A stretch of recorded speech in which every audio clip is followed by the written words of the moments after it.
আপনি সকালে উঠে ক্লান্ত অনুভব করেন, যদিও আপনি সারা রাত ভালোভাবে ঘুমিয়েছেন।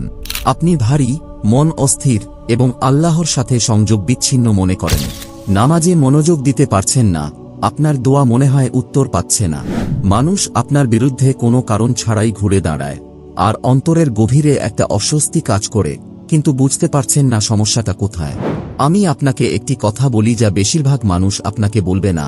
অনেক সময় আপনি যা অনুভব করছেন তা শারীরিক বা মানসিক নয়, এটি আধ্যাত্মিক সমস্যাও হতে পারে। এবং হ্যাঁ, জাদু তো না সত্যি। প্রিয় নবী মুহাম্মদ সাল্লাল্লাহু আলাইহি ওয়াসাল্লাম এটি অনুভব করেছেন, এবং আজও অনেক মুমিনের জীবনে এর প্রভাব দেখা দেয়, কিন্তু এর লক্ষণগুলো সহজে বোঝা যায় না। জাদু কাজ করে অন্ধকারে, ধীরে ধীরে। এটি আপনাকে বিভ্রান্ত করে, একাকী করে এবং আপনার শান্তি ধ্বংস করে, যতক্ষণ না আপনি নিজেকে সমস্যার জন্য দায়ী মনে করতে শুরু করেন। এই ভিডিওতে আমি আপনাকে 5টি লক্ষণ দেখাবো যা দ্বারা আপনি বুঝতে পারবেন কেউ আপনার উপর জাদু করছে কিনা। আর সবই বাস্তব অভিজ্ঞতা এবং ইসলামী সত্যের উপর ভিত্তি করে। আর সবচেয়ে গুরুত্বপূর্ণ বিষয় হল, আমি আপনাকে বলবো কিভাবে আপনি এই বন্ধন থেকে মুক্তি পাবেন। আমাদের আলোচনা শুরু করার আগে নিচে কমেন্ট করে জানান, কখনো কি মনে হয়েছে কোনো অদৃশ্য শক্তি আপনার জীবনকে প্রভাবিত করছে? যদি হ্যাঁ হয়, তাহলে আপনি একা নন। চলুন শুরু করি। লক্ষণ 1, আপনার ব্যক্তিত্ব বা অনুভূতির অস্বাভাবিক পরিবর্তন। আপনার জীবনে যদি এমন কোনো পরিবর্তন ঘটে যেটি আপনি বুঝতে পারছেন না, তবে এটি হতে পারে যে কেউ আপনার উপর জাদু করছে। একসময় আপনি ছিলেন শান্ত, মানসিকভাবে ভারসাম্যপূর্ণ, আত্মবিশ্বাসী এবং আপনার ধর্মের সাথে সংযুক্ত, কিন্তু হঠাৎ আপনি এসব অনুভব করতে পারছেন না। আপনি কোনো কারণে অস্থির হয়ে ওঠেন, আপনার প্রিয় মানুষের সাথে অকারণেই তিক্ত হয়ে ওঠেন, আপনার হৃদয় ভারী হয়ে যায়, যেন কিছু একটা আপনার বুকের ওপর বসে আছে। আর সবচেয়ে খারাপ বিষয়, আপনি জানেন না কেন এমন হচ্ছে। এটা শুধু দুঃখ বা চাপের বিষয় নয়, এটি একটি গভীর বিভ্রান্তি। একদিন আপনি স্বাভাবিক অনুভব করেন, পরের দিন হয়তো আতঙ্ক বা অপরাধবোধে ডুবে থাকেন, কোনো কারণ ছাড়াই। এ কারণেই জাদু বা শিহর প্রথমে আপনার হৃদয় এবং মস্তিষ্ককে আক্রমণ করে। এটি আপনার চিন্তাধারা ঘোলাটে করে, আপনার অনুভূতিগুলোকে বিঘ্নিত করে, যা আপনার না হওয়ার কথা, এবং আপনাকে মনে করিয়ে দেয় যে সমস্যা আপনি নিজেই। বাস্তবে কিছু অদৃশ্য শক্তি আপনার অনুভূতি নিয়ন্ত্রণ করার চেষ্টা করছে। প্রিয় নবী মুহাম্মদ সাল্লাল্লাহু আলাইহি ওয়াসাল্লাম নিজেও এমন জাদুর শিকার হয়েছিলেন, যা তাকে ভুলে যেতে এবং অস্থির অনুভব করতে বাধ্য করেছিল, যদিও তিনি ছিলেন নির্দোষ। তাহলে আমাদের কি অবস্থা হবে? আল্লাহ কুরআনে বলেন, আর যখন আমার বান্দারা তোমার কাছে জিজ্ঞাসা করে, তখন বলে দাও, আমি তো অতি নিকটেই। যদি আপনি কখনো অনুভব করেন যে আপনার আবেগ নিয়ন্ত্রণহীন হয়ে যাচ্ছে এবং পৃথিবী জুড়ে কিছুই তা ব্যাখ্যা করতে পারছে না, তাহলে এটিকে অবহেলা করবেন না। এটি প্যারানোইয়া নয়, এটি বাস্তব। কখনো কখনো এটি শুধু মেজাজের খারাপ পরিবর্তন নয়, এটি একটি আধ্যাত্মিক আক্রমণ হতে পারে। কিন্তু এখানে একটি সুখবর আছে, আল্লাহ আপনাকে রক্ষা করার জন্য ব্যবস্থা নিয়েছেন, এবং শিহর বা কালো জাদু শক্তিশালী হতে পারে, তবে সেই শিহরের স্রষ্টা আল্লাহ তাআলা এর চেয়েও অনেক শক্তিশালী। লক্ষণ 2, প্রিয়জনের সাথে হঠাৎ অজানা সংঘর্ষ। আপনি ভালো ছিলেন, আপনি কাছাকাছি ছিলেন, একে অপরকে বিশ্বাস করতেন, হাসতেন, যত্ন নিতেন, কিন্তু হঠাৎ কিছু একটা বদলে গেল। হয়তো আপনার জীবনসঙ্গী, ভাই বোন বা এমনকি আপনার মা বাবা। কিন্তু একদম অজানা কারণে সবচেয়ে ছোট বিষয়েও মতবিরোধ শুরু হল। আপনার ব্যবহারের সুর পরিবর্তন হল, সম্মান চলে গেল, স্নেহ শীতল হয়ে গেল, এবং আপনি ভাবতে লাগলেন, কি হলো? আমরা কেন এমন হলাম? এটি কোনো সাধারণ অমিল নয়, এটি অনেক গভীর একটা অদ্ভুত দূরত্ব, বাতাসে একটা চাপ, এমন কিছু যা আপনাকে অস্বস্তি দেয়। আপনি চেষ্টা করলেন পরিস্থিতি ঠিক করতে, কিন্তু প্রতিটি আলোচনা একে একে ঝগড়ায় পরিণত হল। আপনি দোয়া করলেন, কিন্তু পরিস্থিতি আরও খারাপ হতে থাকল। আর সবচেয়ে খারাপ ব্যাপার হল, আপনি জানেন না কেন এমন হল। এটা হচ্ছে সিহরের অন্যতম বিপজ্জনক এবং সাধারণ ধরন, সিহর আলতাফরিক, যেটি মানুষদের মধ্যে সম্পর্ক ভাঙার জন্য করা হয়। হ্যাঁ, এটি সত্যি, এবং প্রিয় নবী সাল্লাল্লাহু আলাইহি ওয়াসাল্লাম আমাদের এ ব্যাপারে সতর্ক করেছেন। কুরআনে আল্লাহ বলেছেন যে, নবী সুলাইমান আলাইহি ওয়াসাল্লাম এর সময়ে জাদুকররা এই কুকর্ম ব্যবহার করে স্বামী স্ত্রীকে আলাদা করেছিল। কিন্তু এটি শুধু বিবাহের বিষয় নয়, সিহর ভাইবোনদের হৃদয়ে বিষ সৃষ্টি করতে পারে, চিরস্থায়ী বন্ধুত্ব ভেঙে দিতে পারে, এবং কোনো স্পষ্ট কারণ ছাড়া একটি শান্তিপূর্ণ বাড়িকে যুদ্ধে পরিণত করতে পারে।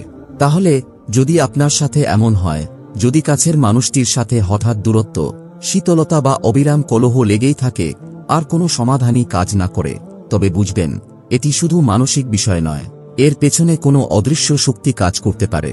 আল্লাহ কুরআনে বলেন, আর যদি শয়তানের পক্ষ থেকে কোনো কুমন্ত্রণা তোমাকে কষ্ট দেয়, তাহলে আল্লাহর কাছে আশ্রয় প্রার্থনা করো, নিশ্চয়ই তিনি সব শুনেন, সব জানেন। তাই মনে রাখবেন, জাদু যেমন সত্য, কুরআনের মন্ত্রণাও তেমনই শক্তিশালী। আর যিনি প্রতিকার দেন তিনি ক্ষতিকারক শক্তির চেয়ে অনেক বেশি শক্তিশালী। লক্ষণ ৩, বিবাহের প্রস্তাব বা সম্পর্কের প্রতি অবিরাম বাধা। এটি এমন একটি বিষয় যা মানুষের মধ্যে অনেক বেশি দেখা যায়, কিন্তু খুব কমই তা নিয়ে আলোচনা হয়। এটি অনেক ব্যক্তিগত এবং একে মোকাবেলা করা খুবই কঠিন। আপনি একটি ভালো প্রস্তাব পেয়েছেন, সবকিছু ভালোভাবে এগিয়ে চলছিল, পরিবারগুলি কথা বলছিল, আশা বেড়ে যাচ্ছিল, কিন্তু হঠাৎ সবকিছু ভেঙে গেল। কোনো ব্যাখ্যা নেই, কোনো যুক্তিসঙ্গত কারণ নেই, শুধু বিভ্রান্তি, নীরবতা অথবা প্রত্যাখ্যান। একবার নয়, দুবার নয়, বারবার এমন হচ্ছে। এমনটা হতে হতে আপনি নিজেকে প্রশ্ন করতে শুরু করেন, আমি কি যথেষ্ট ভালো নেই? আমার মধ্যেই কি কোনো সমস্যা আছে? আপনি নিজের মূল্য, চরিত্র এবং ভবিষ্যৎ নিয়ে সন্দেহ করতে শুরু করেন। কিন্তু এখানে এমন কিছু আছে যা বেশিরভাগ মানুষ মিস করে। যখন বারবার এমন ঘটনা ঘটে, বিশেষ করে কোনো বাস্তব কারণ ছাড়া, তখন এটা শুধু দুর্ভাগ্য নয়, কখনো কখনো এটি একটি আধ্যাত্মিক আক্রমণ হতে পারে। এমন একটি সিহর বা জাদু আছে যা বিশেষভাবে বিবাহের পথ বন্ধ করার জন্য করা হয়। হ্যাঁ, এটি বাস্তব। এর উদ্দেশ্য হল কাউকে বিবাহিত হওয়া থেকে বিলম্বিত করা, ধ্বংস করা অথবা সম্পূর্ণভাবে তা প্রতিরোধ করা। আর এগুলো করা হয় ঈর্ষা, প্রতিশোধ বা খারাপ উদ্দেশ্যে। আর সবচেয়ে খারাপ বিষয় কি? এটা শুধু প্রস্তাব বন্ধ করে না, এটি আপনার শান্তি কেড়ে নেয়। এটি আপনার আত্মবিশ্বাসের সাথে খেলাধুলা করে, আপনাকে হতাশ করে এবং বিবাহের ধারণাটিকে এমন কিছুতে পরিণত করে যা আপনার মধ্যে বেদনা এবং ক্লান্তি নিয়ে আসে, যখন এটি আসলে হওয়া উচিত ছিল একেবারে পবিত্র এবং আশা ভরা। আপনি হয়তো লক্ষ্য করেছেন, কোনো ভালো প্রস্তাব হঠাৎ কারণ ছাড়া মিলিয়ে যাচ্ছে। প্রতিটি সম্পর্ক শেষ হয়ে যাচ্ছে সেই মুহূর্তেই যখন এটি সিরিয়াস হয়ে ওঠে। আপনি অথবা অন্য কেউ হঠাৎ অনুভব করছেন যে কিছু একটা ঠিক নেই, বারবার প্রত্যাখ্যান অথবা পরিবারের পক্ষ থেকে অযৌক্তিক বিরোধিতা আসে। এবং এখানে সবচেয়ে বেদনাদায়ক বিষয় হল, চারপাশের মানুষ এটি বুঝতে পারেন না। তারা শুধুই বলে, ধৈর্য ধরুন, হয়তো এটা আপনার জন্য ছিল না। এবং হ্যাঁ, কখনো কখনো এটি সত্যি হতে পারে। কিন্তু যখন বারবার এমন ঘটনা ঘটতে থাকে এবং এর কোনো ব্যাখ্যা পাওয়া যায় না, তখন আপনাকে ভাবতে হবে যে কিছু অদৃশ্য শক্তি হয়তো এর মধ্যে হস্তক্ষেপ করছে। অনেক ভালো ভাইবোন বর্তমানে এই চক্রে আটকে আছেন। এটা তাদের দোষ নয়, তারা কোনোভাবে চেষ্টা কম করছেন না, বরং কোথাও একজন ব্যক্তি ঈর্ষা বা ঘৃণার কারণে কিছু করেছে, আর এই কারণেই এখন তারা চুপচাপ কষ্ট পাচ্ছে। কিন্তু এটা মনে রাখবেন, জাদু হয়তো দরজা বন্ধ করতে পারে, কিন্তু এটি সেই দরজা বন্ধ করতে পারে না যা আল্লাহ আপনার জন্য লিখে দিয়েছেন। আপনার বিবাহ, আপনার ভবিষ্যৎ, আপনার সুখ, এটি কারো হাতে নয়, শুধুমাত্র আল্লাহর হাতে। আল্লাহ কুরআনে বলেন, আল্লাহ যদি তোমার কল্যাণ চান, তাহলে কেউ তা প্রতিহত করতে পারবে না, আর তিনি ছাড়া তোমার কোনো অভিভাবক নেই। তাহলে কি করবেন? হতাশ হবেন না, আল্লাহর উপর ভরসা রাখুন।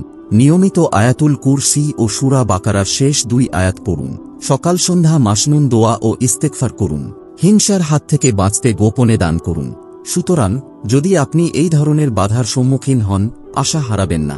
আপনার চিকিৎসা শুরু করুন, নিজেকে রক্ষা করুন এবং সেদিকে ফিরে যান যিনি প্রতিটি হৃদয়কে নিয়ন্ত্রণ করেন। কারণ যখন আল্লাহ আপনার জন্য কোনো দরজা খুলতে চান, তখন কিছুই বা কেউ তা বন্ধ করতে পারে না। লক্ষণ 4, আপনার নিয়ামতগুলোই যেন অভিশাপে পরিণত হচ্ছে। মনে পড়ে সেই দিনগুলো যখন নতুন কিছু পেলে আপনি খুশিতে আত্মহারা হয়ে যেতেন। যে চাকরির জন্য এত দোয়া করেছিলেন, সেটি পেয়ে প্রথমে কত আনন্দিত হয়েছিলেন। বাড়িটা ছিল স্বপ্নের মতো, বন্ধুত্ব বা সুযোগটি মনে হয়েছিল আল্লাহর বিশেষ দান। কিন্তু হঠাৎই সব বদলে গেল। সেই কাজটা হয়ে গেল চাপ এবং অপমানের উৎস। সেই বাড়িটি ভারী হয়ে উঠল, অশান্তি, তিক্ততা অথবা নিয়মিত মেরামতের সাথে ভরে গেল।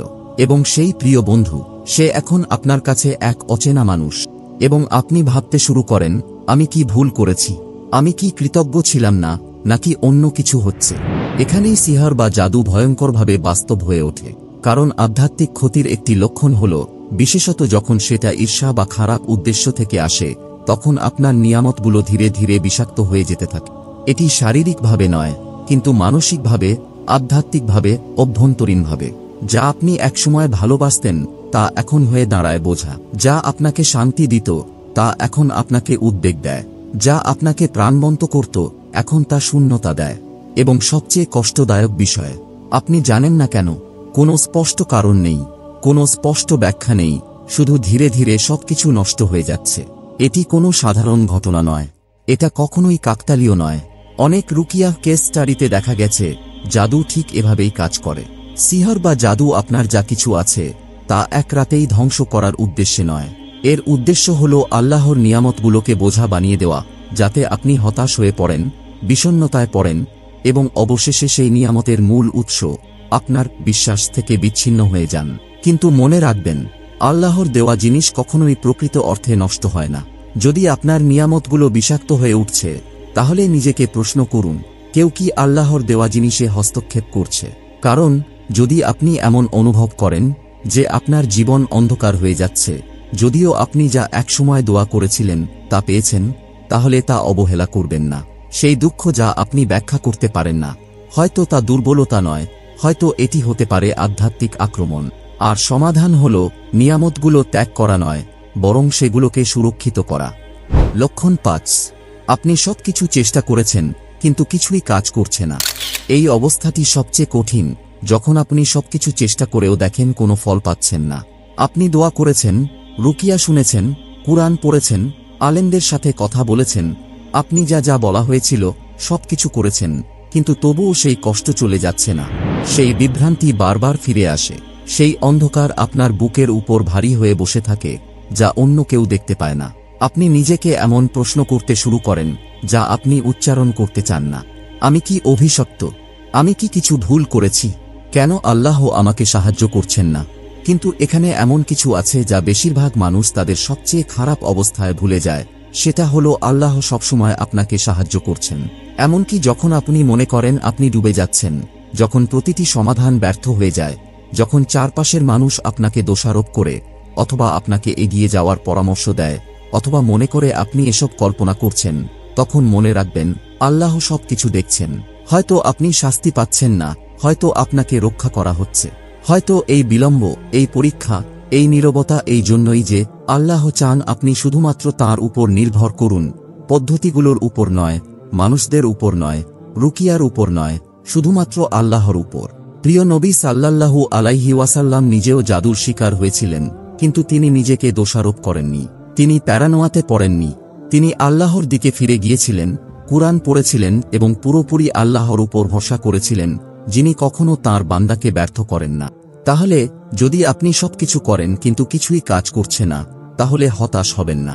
কারণ সুস্থতা তখন আসে না যখন রুকিয়া নিখুঁত হয়, তা আসে যখন আপনার তাওয়াক্কুল পরিশুদ্ধ হয়, যখন আপনার অশ্রু সত্যি হয় এবং যখন আপনার হৃদয় সমস্ত রশি ছাড়িয়ে শুধুমাত্র আল্লাহর দিকে ধরা দেয়। এটা দুর্বলতা নয়, এটি আপনার স্বাধীনতার শুরু। প্রিয় ভাই ও বোনেরা, যদি এই সব লক্ষণগুলো আপনার বাস্তবতা মনে হয়, আপনি একা নন, আপনি দুর্বল নন, আপনি অভিশপ্ত নন, আপনি ভুলে যাননি। আপনার শুধু পরীক্ষা হচ্ছে, এবং প্রতিটি পরীক্ষা আল্লাহর দিকে ফিরে আসার আহ্বান। কারণ জাদু সত্যি, ঈর্ষা সত্যি, খারাপ নজর সত্যি, কিন্তু তাদের থেকে বড় হচ্ছে আল্লাহর কালাম। তাহলে আপনি কি করতে পারেন? সূরা আল ফালাক এবং সূরা আন-নাস দিয়ে শুরু করুন। এই একই সূরাগুলি আল্লাহর নবী সাল্লাল্লাহু আলাইহি ওয়াসাল্লামকে জাদুর থেকে রক্ষা করতে প্রেরণ করেছিলেন। এগুলো সকালে এবং সন্ধ্যায় পাঠ করুন এবং নিজের উপর তাফসীর করুন এবং বিশ্বাস করুন যে এগুলো সবকিছুর চেয়ে শক্তিশালী। আর আপনার জীবনে আয়াতুল কুরসি যোগ করুন। এটি কুরআনের সবচেয়ে শক্তিশালী আয়াত যা রক্ষা দেয়। নবী মুহাম্মদ সাল্লাল্লাহু আলাইহি ওয়াসাল্লাম বলেছেন, যে ব্যক্তি প্রতি সালাতের পর এটি পাঠ করে সে শয়তান থেকে রক্ষা পায় পরবর্তী সালাত পর্যন্ত। এবং সূরা আল বাকারার শেষ 2 আয়াত ভুলে যাবেন না। এগুলো আপনার বাড়ি এবং হৃদয়ে রক্ষা করে। যতই আপনি ভাঙা অনুভব করেন, এগিয়ে যান, পাঠ করতে থাকুন, আল্লাহর দিকে ফিরে যান। কারণ এই যুদ্ধ শুধু জাদুর বিরুদ্ধে নয়, এটি আপনার বিশ্বাস, আপনার শান্তি, আপনার আত্মার জন্য যুদ্ধ। এবং আপনাকে মানুষে মানুষে ঘুরে ঘুরে চিকিৎসার খোঁজ করতে হবে না। আপনার চিকিৎসা ইতিমধ্যে আপনার কাছে রয়েছে। এটি আপনার নামাজ, এটি আপনার জিকির, এটি আপনার সিজদার অশ্রু, এবং সবচেয়ে গুরুত্বপূর্ণ, এটি আপনার বিশ্বাস যে আল্লাহই আমার জন্য যথেষ্ট। তাহলে যদি এই বার্তা আপনার হৃদয়ে পৌঁছায় নিচে এই সংক্ষিপ্ত দোয়াটি কমেন্ট করুন, ইয়া আল্লাহ, আমাকে সমস্ত অশুভ থেকে রক্ষা করুন, যা দেখা যায় এবং যা দেখা যায় না, এবং আমাকে শান্তি দিন যা কেবল আপনি দিতে পারেন। আপনার মন্তব্য হয়তো অন্য কাউকে সাহায্য করতে পারে যারা আজ রাতে এই বার্তাটি খুঁজছিল। এবং যাওয়ার আগে এই ভিডিওটি লাইক দিন যদি এটি আপনাকে সাহায্য করে। এটি সচেতনতা ছড়িয়ে দিবে এবং অন্যদের আশা খুঁজে পেতে সাহায্য করবে। এবং যদি আপনি সাবস্ক্রাইব না করে থাকেন তাহলে সাবস্ক্রাইব করে আমাদের সাথে যোগ দিন, কারণ এটি শুধু কন্টেন্ট নয়, এটি চিকিৎসা, এটি সত্য, এটি আল্লাহর কাছে ফিরে যাওয়ার পথ। আল্লাহ আপনাকে রক্ষা করুন, সুস্থ করুন এবং আপনার জীবন নিয়ামতে পূর্ণ করুন। আমিন। পরবর্তী বার পর্যন্ত ধৈর্য ধরুন, সংযুক্ত থাকুন এবং কখনোই আল্লাহর প্রতি আপনার আন্তরিক হৃদয়ের ডাক বন্ধ করবেন না। মনে রাখবেন, আপনি একা নন। আল্লাহ আপনার ডাকে সাড়া দেবেন, শুধু ধৈর্য ধরুন এবং তাঁর উপর ভরসা রাখুন। আমিন।